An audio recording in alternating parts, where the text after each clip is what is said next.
Olá, meu querido ouvinte, seja bem-vindo a mais um Cristianismo Sem Cortes.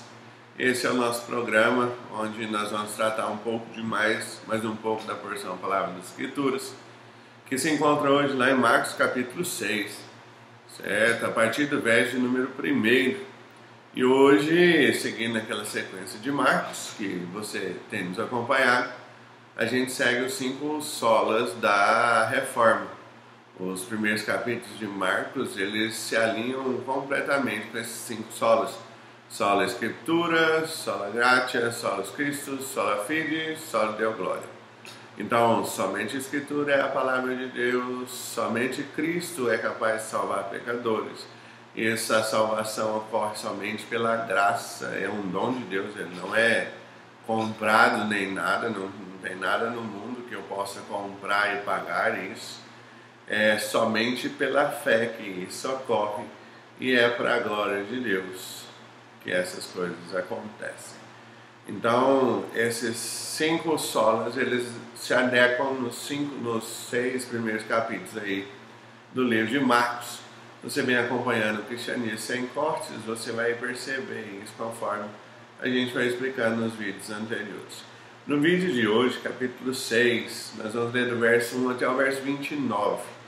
E nesses versículos a gente introduz o último sola, que é o sola Deo Glória.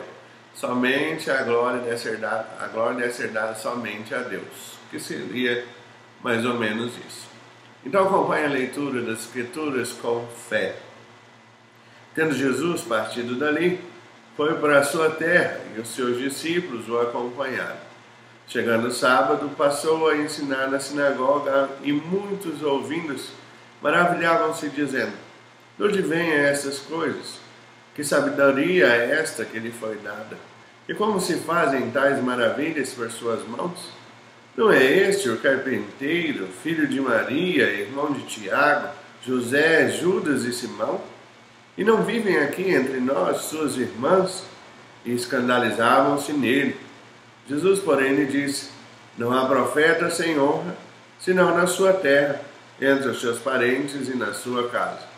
Não pode fazer ali nenhum milagre, senão curar uns poucos enfermos impondo-lhes as mãos. Admirou-se da incredulidade deles, contudo, percorria as aldeias circunvizinhas a ensinar. Chamou Jesus os 12 e passou a enviá-los de 2 a 2, dando-lhes autoridade sobre os espíritos imundos. Ordenou-lhes que nada levassem para o caminho, exceto um bordão, nem pão, nem alforje, nem dinheiro, que fossem calçados de sandálias e não usassem 2 túnicas. E recomendou-lhes: quando entrardes em alguma casa, permanecei aí até vos retirardes do lugar. Se em algum lugar não vos receberem, nem vos ouvirem, ao saíres dali, sacudiu o pó dos pés em testemunha contra eles. Então, saindo, eles pregavam ao povo que se arrependesse. E expeliam muitos demônios e curavam numerosos enfermos, ungindo-os com óleo. Por enquanto, só até aí a leitura das Sagradas Escrituras. Bom, no capítulo 5, que é o capítulo anterior, a gente vê o chamado sola fide, somente a fé. E a gente percebe ali 3 grandes ensinamentos, que é somente a fé, que nos mostra que Cristo tinha poder, ou tem poder sobre o mundo espiritual, quando ele expulsa o demônio do Gerazeno e manda esses demônios para os porcos. A gente vê também que Cristo tem poder sobre as enfermidades, quando aquela mulher que estava com hemorragia há mais de 10 anos toca nas vestes do Senhor e é curada. E Cristo fala: pela sua fé você foi salva, vai embora lá e pronto, você está curado. E no capítulo 5 termina mostrando que Cristo tem o poder sobre a morte, quando ele ressuscita a filha de Jairo. E isso só é mostrado para nós mediante a fé. As pessoas que não têm fé, ou que não é dada a fé, porque a fé é um dom de Deus, elas não vão acreditar nessas coisas. Para elas é algo... não vai ser algo fácil de deglutir, certo? Não vai ser algo fácil de entender. Não falar, isso é uma historinha como a gente tem as fábulas e coisas do gênero. Mas para nós que acreditamos em Cristo, nós percebemos o quanto Cristo é poderoso, porque Cristo é o próprio Deus. E aqui agora a gente vê exatamente isso. Cristo tem poder sobre o diabo, no caso dos demônios, Cristo tem poder sobre as doenças, no caso da mulher enferma, e Cristo tem poder sobre a morte, no caso da filha de Lázaro ali. Mas agora aqui, até o verso número perdão, até o verso número 7 que nós lemos aqui, a gente vê que a nossa fé, ela tem que dar glória a Deus, só deu glória.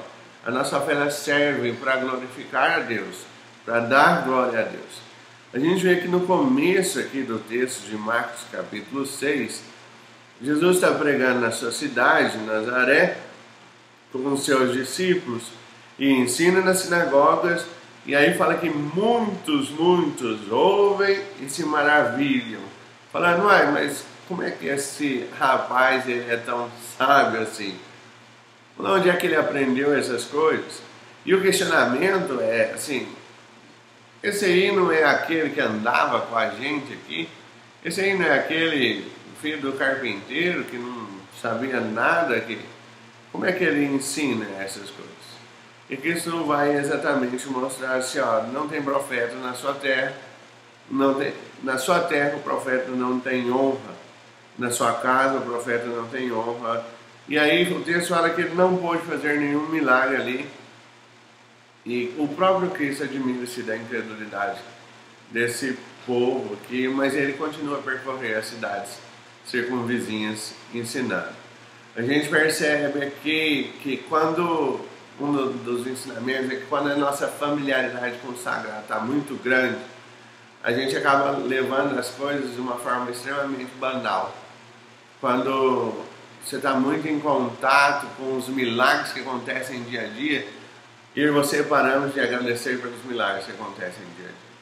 Milagres para nós são assim, qual que é o grande milagre? Milagre é quando eu estou com uma doença em estado terminal e Deus me cura do nada. Sim, isso é milagre. Mas milagre também é saber que todo dia você acorda, todo dia você tem comida na sua mesa, todo dia você tem uma casa para morar, um teto para morar. Isso são milagres de Deus que são derramados diariamente na nossa vida. Só que esses milagres a gente não dá muita importância, porque não parece um milagre assim estrondoso demais. Então, quando a gente está com a familiaridade pelo sagrado, essas coisas passam a ser banais para nós e nós vamos levando. Por isso que a gente vê um monte de cristãos aí, crentes evangélicos, e que não dão muito valor a certas coisas. Aí a gente coloca o nome de Deus em vão com uma facilidade de falar assim, Jesus apaga a luz, meu Jesus Cristinho, e expressões desse tipo que são claramente a quebra do mandamento. Então, nós temos que tomar cuidado com isso. Uma outra coisa que ocorre nesses primeiros 6 versículos aqui de Marcos capítulo 6 é que as pessoas aqui eles têm um conhecimento, mas eles não têm fé. O texto fala que eles escutam aqui, eles se admiram com os ensinamentos de Cristo, mas isso não faz diferença na vida deles, isso não traz transformação em suas vidas. Eles simplesmente escutam e pronto, e não tem fé e não tem transformação na sua vida. É um conhecimento sem fé. Como eu falei, a nossa fé ela deve dar glória a Deus, e ela dá glória a Deus quando a gente é transformado. O segundo ensinamento que o texto vai trazer para nós é que a nossa fé deve dar glória a Deus, mas o nosso serviço também deve dar glória a Deus. Do verso 7 até o verso número 13 vai nos ensinar isso. Verso 7 a 13 é exatamente quando Jesus chama os 12 e envia de 2 a 2. E olha só, eles recebem o poder e a autoridade sobre os espíritos porque o próprio Cristo dá. Lembra no capítulo 5? Cristo tem esse poder. Então Cristo dá aos discípulos e fala para eles, vai de 2 a 2, anda pelo caminho, não leva nada das coisas, e as casas onde vocês forem recebidos, fica lá, as casas onde vocês não forem recebidos, simplesmente bate os pés e sai, certo? E deixa eles para lá. E aí eles iam pregando. A pregação deles no verso número 12 não é uma pregação de você vai ser feliz, você não vai ter nenhuma dificuldade, vai que você é filho do dom de Deus e coisas do gênero. Mas a pregação dos discípulos aqui no verso número 12 é para que o povo se arrependesse de seus pecados. A nossa pregação sempre é arrependa-se e creia, é exatamente isso. Então é um processo de salvação. Você se arrepende e crê. Mas como isso funciona? Como Deus toca na vida. Então existe um momento na vida do ser humano em que Deus chama ele eficazmente. O chamado eficaz. E é nesse momento que o pecador ele entende quem ele é, ele se arrepende de seus pecados. E então a fé em Cristo é ministrada a ele. A nossa fé é um dom de Deus, conforme Efésios, o texto de Efésios capítulo 2. E por isso então os discípulos aqui estão servindo, curando numerosos enfermos, verso número 13, e eles estão fazendo a obra. O serviço, ou todo esse serviço, ele não é para dar fama aos discípulos, não é para que os apóstolos fiquem famosos, mas todas as curas e todos os benefícios e as expulsões demoníacas que ocorrem aqui é para dar glória a Deus. Então tudo o que ocorre na vida deve ser para a glória a Deus. A fé nossa deve glorificar a Deus, o serviço nosso deve glorificar a Deus. E serviço é o ato de trabalhar em favor do reino. E você trabalha em favor do reino, na sua escola, na sua faculdade, na igreja, fora da igreja, onde quer que você esteja. Se vocês são os cristãos, nós devemos atuar na sociedade como cristãos, para melhorar essa sociedade. A igreja tem um aspecto redentivo da sociedade. Então, eu e você como igreja, nós devemos ser sal, nós devemos ser luz. Nós devemos afastar as trevas, devemos salgar aquilo que está sem gosto. Nós temos que fazer a diferença, mas o cristão só faz a diferença se ele dispõe a sua vida em serviço a Deus. E o que nos leva ao terceiro ensinamento do dia. O terceiro ensinamento aqui, ele vai mostrar para nós que não apenas a fé deve dar glória a Deus, o serviço deve dar glória a Deus, mas a nossa vida e morte também deve dar glória a Deus. Marcos capítulo 6, verso 14 até o verso número 29. Olha só o que o texto diz. Chegou isto aos ouvidos do rei Herodes, porque o nome de Jesus já se tornara notório. E alguns diziam, João Batista ressuscitou dentre os mortos, e por isso nele operam forças miraculosas. Outros diziam, é Elias, e ainda outros, é profeta como um dos profetas.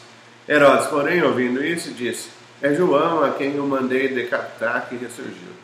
Porque o mesmo Herodes, por causa de Herodias, mulher de seu irmão Filipe, porquanto Herodes se casara com ela, mandara prender a João e atá-lo no cárcere. Pois João lhe dizia, não te é lícito possuir a mulher do teu irmão.